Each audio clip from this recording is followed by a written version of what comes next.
PAM Banjarmasin yang memiliki lebih dari 180.000 pelanggan tentunya mengharapkan kadada gangguan pendistribusian banyu barasi khususnya di wayah bulan Ramadan 1445 Hijriah. Pihaknya pun salawas bulan Ramadan akan mengubah pola distribusi banyu barasi pada pelanggan, yaitu disesuaikan dengan pemakaian pelanggan. Perusahaan air minum Banjarmasin yang memiliki lebih dari 180.000 pelanggan tentunya mengharapkan kadada gangguan pendistribusian banyu barasi khususnya di wayah bulan Ramadan 1445 Hijriah.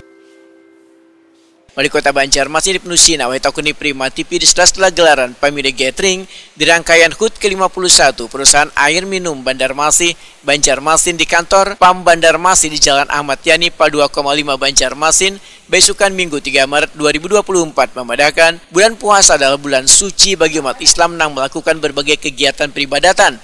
Tentunya diharapkan karena gangguan pendistribusian banyu barasi kepada pelanggan. Ya, bulan puasa adalah bulan suci bagi umat Islam di mana kaum muslimin melaksanakan ibadah. Mudah-mudahan tidak ada gangguan distribusi untuk kebutuhan air bersih sehingga masyarakat warga kota juga bisa, khususnya yang muslim, bisa melaksanakan ibadah dengan khusyuk dengan layanan prima dari PAM Banjarmasin.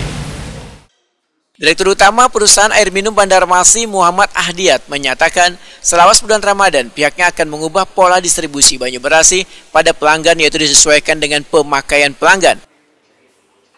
Sehingga melalui perubahan distribusi ini maka pelayanan ke pelanggan, ujar Muhammad Ahdiat, kada akan terganggu. Kalau bulan puasa nanti ada perubahan pola distribusi, kami sesuaikan dengan pemakaian di pelanggan. Yang tadinya misalnya sahur itu malam, itu distribusi kecil itu nanti akan ditingkatkan. Jadi kami sesuaikan intinya. Jadi bagaimana supaya kami bisa tetap melayani pelanggan sesuai dengan kondisi pada saat untuk pada saat puasa.